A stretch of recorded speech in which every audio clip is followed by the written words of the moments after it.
read it and we compare Scripture with Scripture. We do the hard work of studying God's Word, of seeking to interpret God's Word, of seeking to apply it to ourselves daily.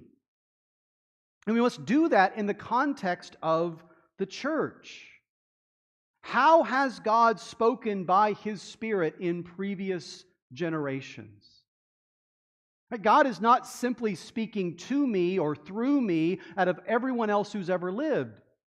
We have this awesome inheritance. One of the inheritances we do have is almost 2,000 years of godly men being carried along early by the Holy Spirit as apostles and prophets, but even after as those whom God has gifted to the church for teaching, for preaching, for leading, and we can go back and consider what they said.